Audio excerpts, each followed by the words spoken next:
They told you to be patient, to let the minutes do their work, to wait for a season that mends what the last one broke. But the room you're in is making a quieter proposal. Listen between the ticks.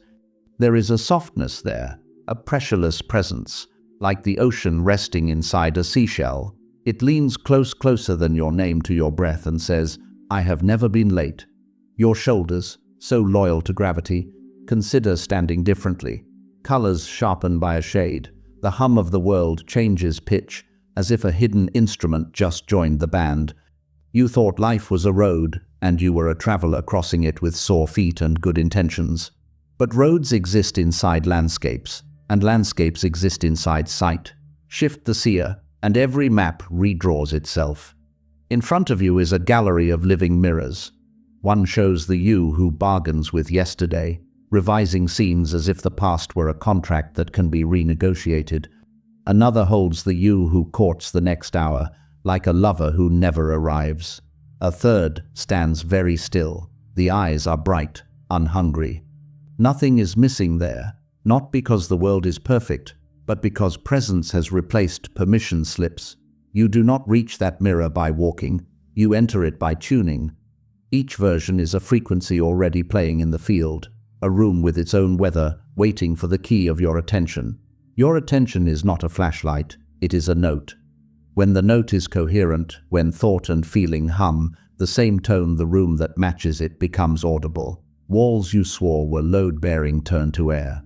The door you argued for reveals it was the doorway arguing for you. This is not a trick for the desperate or a sedative for the weary. It is a remembering. Einstein bent time with motion. That was the headline. Beneath it, a subtler headline keeps printing itself through your chest. Motion bends time because relation is deeper than sequence. The moment you relate to this moment differently, time, and loosens its jurisdiction. The future stops being a destination and becomes a quality of attention. The past stops being a verdict and becomes a library. And the present, no longer a thin slice between two infinities, widens like dawn until it is the only horizon left. You will still have calendars, you will still meet trains and miss them. You will still sleep and wake and handle the small sacred chores of being human. But the authority changes hands. The hour no longer owns you. You wear it like fabric instead of shackles. When fear arrives, you feel it through without letting it write the script. When longing rises, you let it point instead of pull. And when silence comes, you do not rush to fill it. You recognize it as the original language, the one the universe used before it learned clocks. Begin here, then, with one exhale longer than the last, with one look that does not search, with one hand on the ribcage that shelters the oldest truth you carry. You are not waiting for time to rescue you. You are listening for the tone that rescues time from pretending to be your God. Tune and watch the room rearrange. Tune and notice you have never once been outside the moment that loves you. Tune and step into the mirror that was always facing forward. The premise that unthreads the arrow. What if everything you've been taught about time was a story told to help you survive, not to help you see? What if past, present, and future were not locations in the landscape of existence, but the way consciousness organizes experience, like chapters in a book being read all at once, but only one page illuminated at a time? The premise is simple, though its implications are infinite. Time does not move. Awareness does. You are not a passenger being carried through the hours. You are the current that gives the hours motion. The sense of progression from what was to what is to what might be is the mirage produced by the movement of perception through an unmoving field. This field is consciousness itself, the same still ocean that Einstein sensed beneath relativity, that Planck called the matrix of all matter, that mystics have forever called God, the Tao, or the eternal. We have mistaken the rhythm of consciousness for the ticking of a clock. We believed cause must precede effect, that action must wait for its outcome. But quantum mechanics has already whispered another story. At the most fundamental level, there is no sequence, only entanglement. A decision made now can influence an event recorded as then. The arrow of time bends because it was never an arrow, only a relationship between observer and observed. Imagine it. Every possible version of you, every fork and outcome already exists within this quantum lattice. Not in some distant future waiting to unfold, but side by side, vibrating at distinct frequencies of consciousness. When you feel aligned, when gratitude expands through your chest, or love steadies your breath, you are not attracting a better timeline. You are inhabiting one that was already there, one that matches the tone of your being. This is not philosophy dressed as poetry. It is physics viewed through the lens of presence. At the subatomic scale, particles are not fixed entities. They are clouds of probability, waves of potential. It is the act of observation, the focusing of awareness, that gives them position and form. The universe is therefore not a mechanism grinding forward through chronological time. It is a continuous event of perception, collapsing itself into experience. To say time passes is like saying the sky travels past the bird. It is not the sky that moves, it is flight. You are the flight, the ongoing gesture of consciousness exploring itself. And so, what we call destiny is simply coherence between your chosen frequency and the infinite orchestra of the field. You are not sculpting your future from the raw marble of minutes. You are selecting harmonies from an ever-present song. Every emotion you sustain, every thought you return to, is a note. Sustain it long enough, and reality begins to hum in key. The ancient texts were never wrong, they were only misread. As within, so without. The within is not before the without, it is the without, rearranged by perception. Your world does not respond to the calendar, it responds to coherence. Time does not create change, awareness does. When this truth settles not as an idea, but as breath, you begin to feel something astonishing, that the universe has never been delayed. Every miracle, every shift, every answered prayer has been here, circling the frequency of your readiness, waiting for the instant your attention becomes still enough to receive it. That instant is now. The bridge between science and spirit. In the small, trembling world of the quantum, time begins to lose its shape. Physicists once believed they could map reality as a sequence, an orderly chain of events stretching forward like beads on a string. But as the instruments grew finer and the gaze sharper, the beads began to blur. Beneath the mechanical world, they found not things, but tendencies. Not movement, but potential. When the double-slit experiment first revealed that a particle could act as both a wave and a solid body, something ancient stirred in the human imagination. The observer was not outside the system. They were woven into it.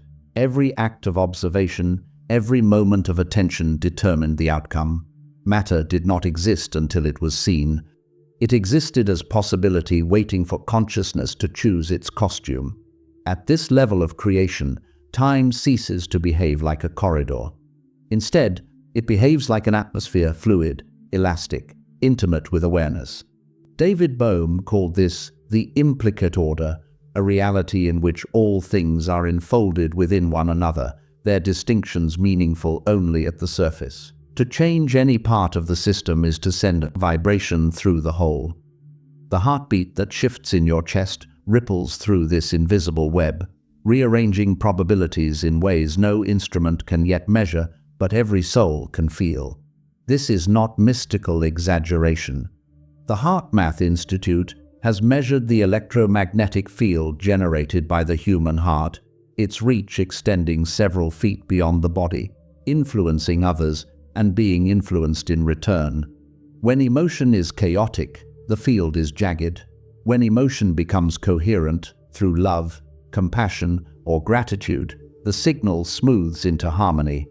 The body becomes a tuning fork, resonating with the invisible architecture of creation. Einstein showed us that time bends with gravity. Yet gravity itself, as modern physicists like Nassim Haramein suggest, may be the result of space remembering itself, an emergent property of connectivity, not distance. If all things are connected through vacuum energy, then the vacuum is not empty at all. It is brimming with latent intelligence, a unified field humming at frequencies beyond sight. You are not living in the field. You are the field, briefly aware of itself as a human. When neurons fire in synchrony, the brain generates measurable waves, alpha, theta, gamma. These rhythms correspond to states of perception, the dreamer, the thinker, the mystic. Yet these are not merely patterns in gray matter. They are the human translation of universal vibration, a biological mirror of quantum movement. Every thought is a microcosmic collapse of probability. Every feeling is a localized interference pattern, sculpting experience into form. The line between science and spirit, once drawn so boldly, dissolves under closer examination. Both are languages trying to describe the same event, the birth of reality through awareness. The scientist peers through the lens of the microscope, the mystic peers through the lens of the heart. But both, in their quietest moments, reach the same horizon and whisper the same revelation. It's alive. This is the bridge built not of theories but of wonder, a bridge where evidence and awe shake hands, where equations become prayers and prayers become measurable. When you walk across it, the world stops being a collection of parts and becomes a single, self-aware pulse, breathing through galaxies and through you with the same steady rhythm that says, "I was never outside of you. You were only learning how to look." The ancient parallels. Long before a scientist ever shattered an atom or measured a waveform, the mystics had already mapped the invisible. They spoke in symbols, not equations, yet their words pointed toward the same truth. Quantum physics now stumbles upon with awe that reality is not built from matter, but from meaning. That consciousness is not trapped within the brain, but breathes through the entire cosmos like wind through a forest. In the Upanishads, the seers of ancient India declared, "Time is the moving image of eternity." What they meant was simple, yet staggering. The flow of seconds is the shadow cast by something timeless. Beneath the movement of moments lies the unbroken stillness of Brahman, the eternal presence through which all change unfolds. The Vedic sages called it Akasha, the subtle field of vibration that records every thought and event. To them, the universe was not expanding through empty space, it was pulsing through living awareness. Across the sands of Egypt, the Hermetic philosophers whispered their law, as above, so below, as within, so without. They understood what Bohm would later call the implicate order, that the microcosm and the macrocosm are reflections, woven from the same pattern. The heart of a human mirrored the rhythm of the stars. The pulse of a nebula echoed in the beat of blood. The separation between soul and cosmos was not real. It was an optical illusion born of perspective. In China, Lao Tzu named this living symmetry the Tao, the way that moves without movement, the flow that births all things and yet remains unmoved. "Be still," he wrote, "and you will witness the unfolding of the universe." In that stillness, he discovered what Einstein glimpsed centuries later, that motion and rest are relative, and that the deeper truth lies not in velocity, but in harmony. The Gnostics saw time as a veil, the demiurge's dream, through which consciousness forgot its origin. To awaken was not to flee the dream, but to remember that the dreamer and the dream were never two.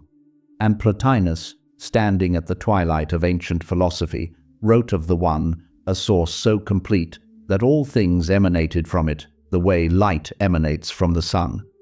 Effortlessly, continuously, without leaving itself. The Sufi mystics took this understanding and turned it into song. Rumi whispered, "You are not a drop in the ocean, you are the entire ocean in a drop."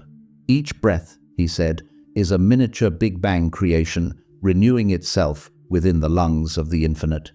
The Taoists called this renewal Wu-Wei, effortless alignment. The Buddhists called it Shunyata, emptiness that is not void but vibrant potential. Look across these civilizations, and you will see the same constellation drawn in different languages.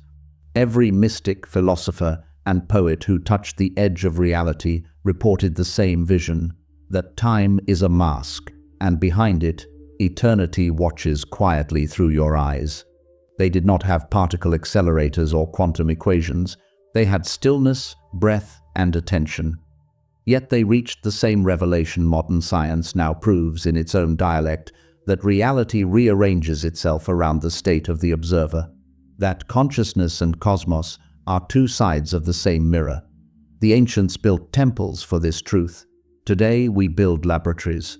But whether you call it Brahman or the unified field, Tao or quantum potential, it speaks the same sentence through every instrument of understanding. You are not in time. Time is in you. The human reflection. Step down now from the realm of symbols and experiments and return to the fragile beauty of being human. It is here, in the quiet ache of everyday life, that the vastness of the universe tests its gentleness through you. The theories of time and consciousness are not abstractions floating above the heart. They live in your pulse, in your breath, in the way you reach for meaning when the world grows loud. You have felt the illusion of time most vividly in emotion. When grief arrives, an hour becomes a century. When joy erupts, a day collapses into a single exhale. Time obeys the heart more than the clock. And perhaps that is the first secret. That emotion is how eternity experiences itself in motion. When love slows the world until it glows, when sorrow stretches the moment until it breaks, you are not malfunctioning, you are glimpsing the pliable fabric of reality responding to your state. The body knows this even when the mind forgets. It tightens when memory is replayed. It softens when forgiveness enters. Each gesture, each muscle, is a temporal compass pointing not north or south but toward now. Yet most of us live displaced, suspended between stories, haunted by what has been, anxious for what might be, rarely arriving where we actually are. We think we are surviving time, but truly, time is surviving our divided attention. To live as a human being is to dance with limitation. We are the universe learning empathy through boundaries. We cry not because we are weak, but because infinity must sometimes find a form small enough to feel itself. The child who dreams, the lover who loses, the elder who remembers each, is a frequency of the same consciousness, exploring different temperatures of tenderness. There are moments, though, when the veil lifts a sunset that silences thought, a song that feels older than language, the stillness after you forgive someone who will never apologize. In those moments, the linear self dissolves. You are not the character rushing through chapters, you are the page upon which the story appears. The past and future vanish because the reader and the written have become one. You can cultivate this reunion without renouncing the world.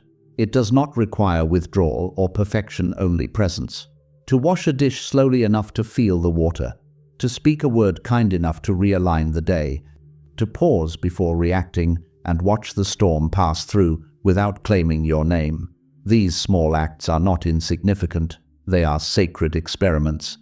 Each one shifts the frequency of your timeline a fraction closer to coherence. For in truth, your life is not defined by years but by states, by how often you remember who is breathing through you. Every moment of awareness rearranges reality. Every gentle thought ripples outward through the quantum field, like a pulse of light looking for itself. You are not just living a life within time. You are teaching eternity how to feel. The emotional frequency. There is a pulse beneath every thought, a tone beneath every action. Emotion is not a side effect of consciousness, it is the steering wheel of it. Every feeling you sustain sends ripples through the quantum field, rearranging probabilities like sand shifting underwater. The universe does not read language, it reads vibration. And emotion is vibration made visible through the body. When you feel anger, your electromagnetic field contracts. When you feel love, it expands. The frequencies of your heart and brain begin to synchronize, forming what the heart math researchers call coherence.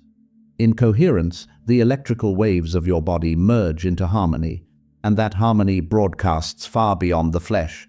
The air around you changes, though you may not see it. Space itself listens. But emotion is not merely energy, it is information.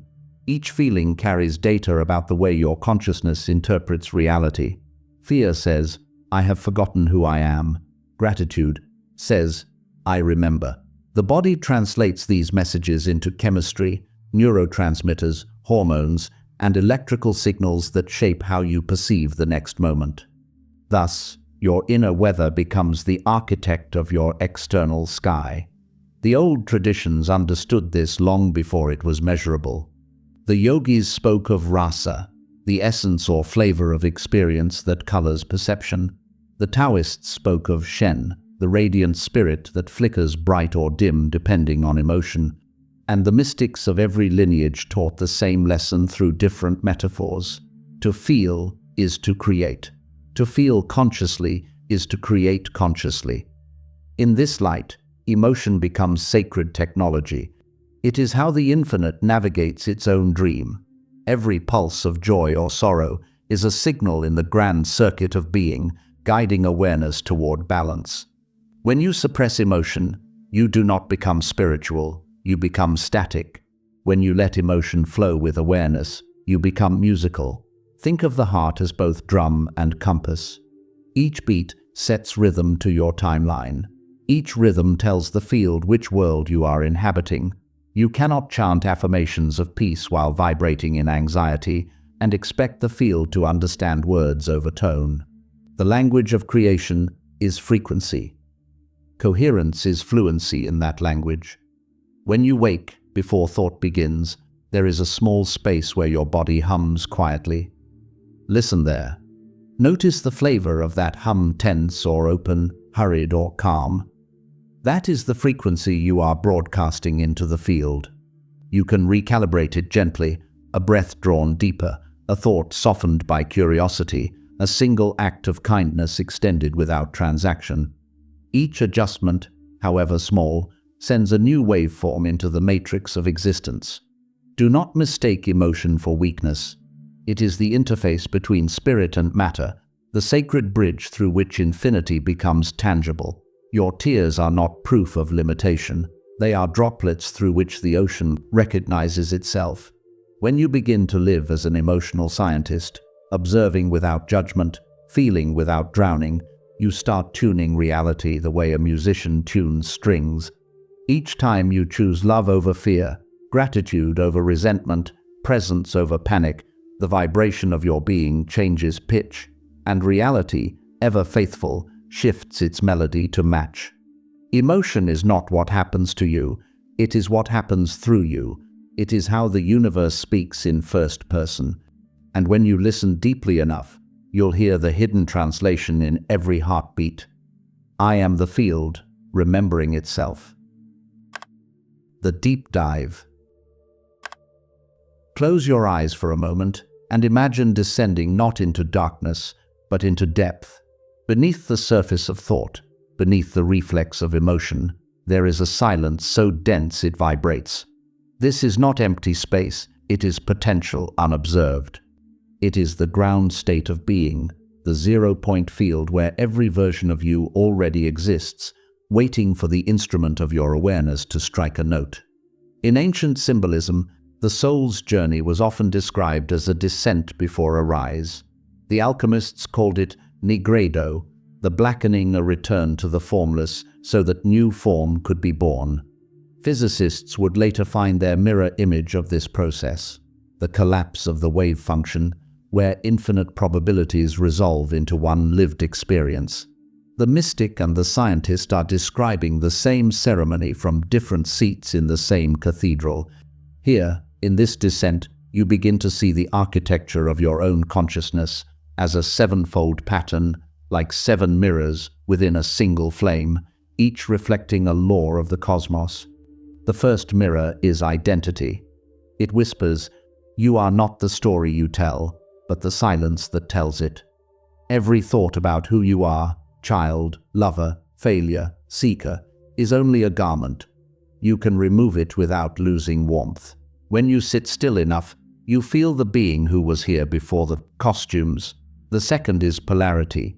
Day and night, inhale and exhale, joy and sorrow. Duality is the engine of experience. The mind fears it as conflict, the soul knows it as balance. Without contrast, light cannot be seen. Without tension, music cannot move. To resist opposites is to resist evolution. The third is vibration. Everything dances. Even what you call solid is only a pattern of movement slowed down enough to touch.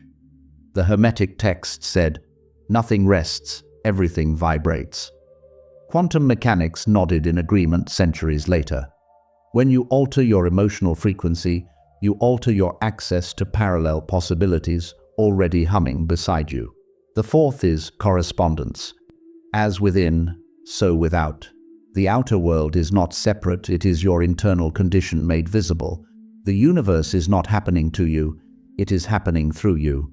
This realization ends the era of blame and begins the era of creative responsibility. The fifth is rhythm. Life breathes in cycles, birth and death, expansion and contraction, silence and sound. Nothing is static, not even stillness. To fight rhythm is to tire yourself. To flow with it is to surf eternity. The sixth is cause and effect. But here, cause is not linear, it is resonant. Every state of consciousness broadcasts a signal that attracts experiences of equal tone. Karma is not punishment, it is echo. The echo is always faithful. Change your tone, and the universe sings back differently. And the seventh is gender. Not male and female as biology defines it, but as principles of creation, active and receptive, electric and magnetic, thought and feeling. The masculine impulse imagines, the feminine field receives and gives form. Within you, both are present. When they harmonize, creation becomes effortless. These 7 mirrors are not commandments. They are the anatomy of existence. They live in your breath, in your choices, in the way you treat the hour you're in. Every time you understand one of them not as concept, but as lived experience, something ancient stirs awake. Now, rise from this depth with new eyes. The stars above you are not distant, they are the reflection of the atoms inside you, remembering their geometry. You walk upon the earth, but the earth walks within you. The field listens to your coherence and rearranges accordingly. Because coherence is not a privilege of the enlightened, it is the natural language of truth. To live from this depth is to remember what the mystics meant by divinity, not a throne above the clouds, but an intelligence moving through everything, curious about itself. It learns through your heartbeat, it feels through your tears, and when you finally see through the illusion of separation, it smiles because it has found itself again through you. The collapse of separation. There comes a moment when the walls begin to shimmer. Not collapse in violence, but dissolve in recognition, like mist remembering it was always the sea. You feel it first as a softening, a weight lifting from the center of your chest. The old story of me and everything else starts to feel less like truth and more like a well-rehearsed performance. The curtain rises, and there is no stage, only light taking the shape of its own curiosity. This is what physicists call entanglement, and mystics call oneness. A phenomenon where distance loses its authority, where 2 particles, 2 beings, 2 souls respond as one system, no matter how far apart they appear to be. The universe does not keep them in touch. It never separated them in the first place. At the quantum level, the boundaries we perceive are agreements, not absolutes. When you look deeply enough, even here and there share the same breath. You've felt this without needing an equation. The sudden thought of a friend before they call. The quiet ache of collective grief that arrives before the news. The inexplicable calm when you sit beneath trees, as if the forest were adjusting your heartbeat to match its rhythm.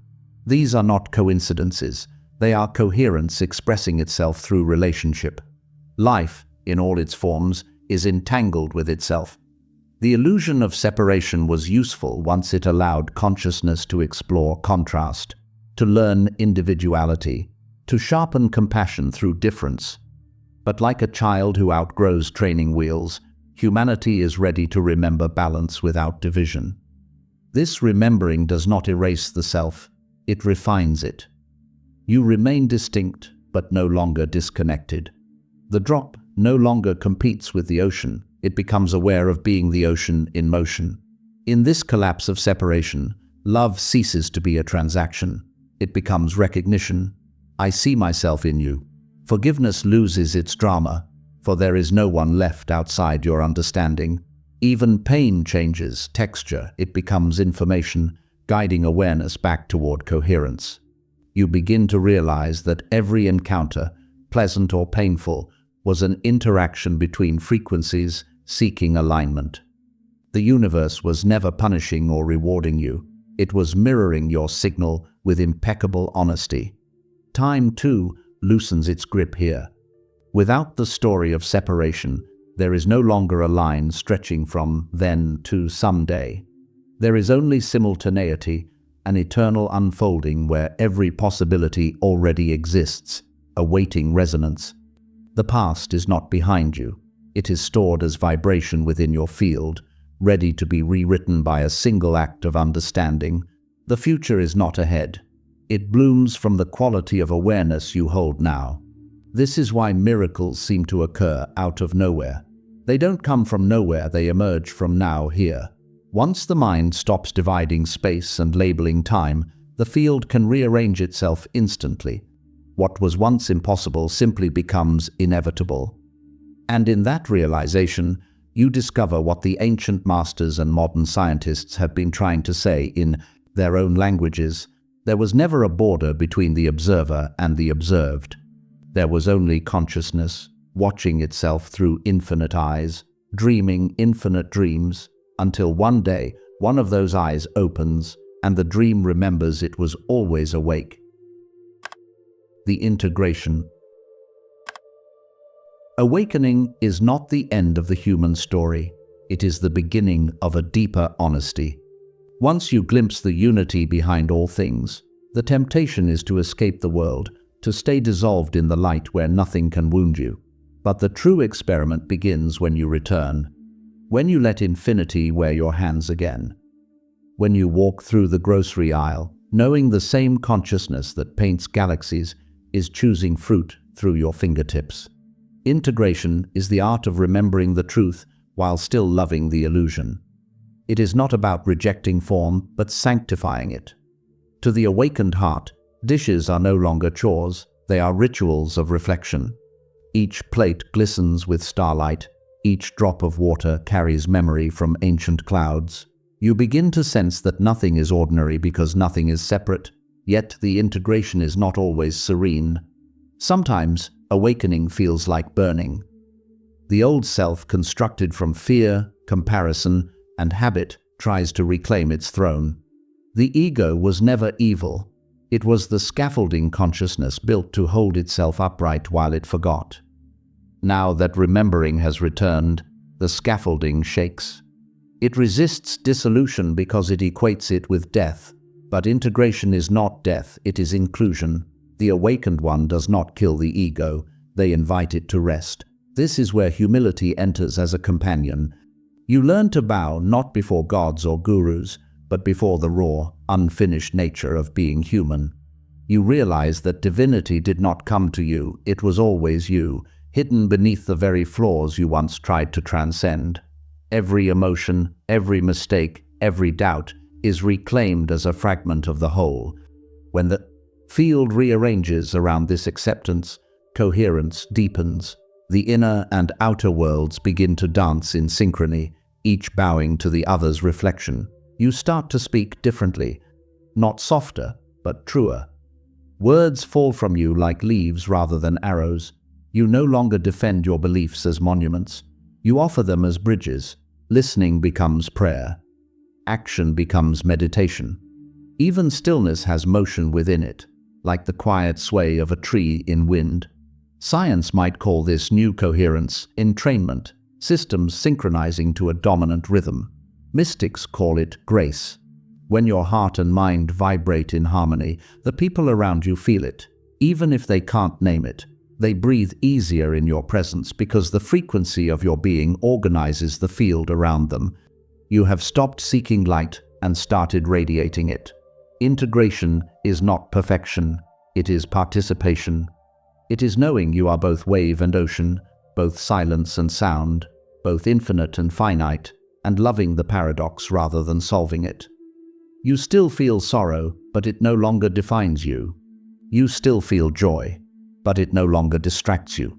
You become transparent to experience, allowing everything to pass through without residue. In this state, time returns, but different now, gentler, less linear, more circular. Days unfold like breaths.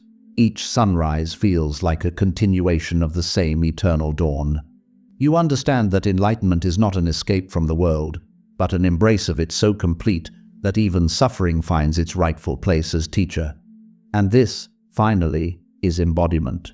To walk as eternity disguised in skin, to let divinity forget itself just enough to learn compassion, and to let compassion remember just enough to reveal divinity again. The circle closes, the light remains. The final transmission. There comes a silence that no longer feels empty. It isn't the pause between words, nor the quiet after music. It is the hum that was all there, waiting for your listening to become still enough to notice it. This is the silence of completion, the moment where seeking dissolves into seeing. The universe exhales through you, and you realize it never stopped breathing. You have traveled far, though not in distance. You moved through frequencies, through emotions, through the landscapes of your own awareness. You have died 1,000 subtle deaths, not of the body, but of false certainty, and each time you woke as a softer, wider version of yourself. You have learned that evolution is not an ascent up a ladder, but an unfolding of the same flower, one petal of science, one petal of spirit, one petal of love. And now the bloom is open. What remains is simple, presence. Not the performative presence that tries to be mindful, but the effortless one that arrives when the mind no longer needs to defend itself. Here, you stop trying to create reality and start realizing that you are reality creating. You breathe and galaxies rearrange. You love and probability reconfigures itself into tenderness. The smallest act, a glance, a kindness, a patient silence, ripples through dimensions unseen, adjusting the symmetry of everything that exists. The final transmission is not a lesson, it is an atmosphere. It cannot be memorized or taught. It can only be felt, like light resting on skin. It says, quietly, you were never lost. The path, the questions, the chaos, they were part of the choreography. The mistakes were coordinates. The heartbreaks were initiations. You were not punished by time, you were sculpted by it, until even time bowed to the awareness that observes it. Now, as you stand in this awareness, something remarkable happens. The distinction between self and universe fades entirely. The stars are not above you, they are your neurons lit across the night. The moon does not pull your tides from afar. It moves because your heart does. Every vibration in existence is simply consciousness tracing its own reflection, endlessly curious about its own form. And what of purpose? The mind still asks. The answer is no longer verbal, it is vibrational. Purpose is the frequency of alignment, the resonance between your inner truth and the pulse of existence. When they match, effort dissolves into elegance. Life moves through you like music that knows its melody. So, you walk differently now, not faster, not slower, but lighter. You look at strangers and recognize fragments of your own infinite face. You touch the world without taking from it. You speak without needing to convince. You move not as someone seeking arrival, but as arrival itself unfolding. Every heartbeat now is a declaration of unity. Every breath whispers the same sentence the ancients knew, and the physicists rediscovered that consciousness is the only constant and love is its geometry. The transmission ends where it began, in the eternal present, and as it fades, a single truth remains, echoing through your cells, through the space between atoms, through the corridors of time that no longer bind you. You are the stillness that moves. You are the dreamer and the dream, and when you breathe this knowing into the world, the universe rearranges itself not because you command it, but because it recognizes its own reflection in you. This is Quantum Quest, where consciousness becomes the experiment.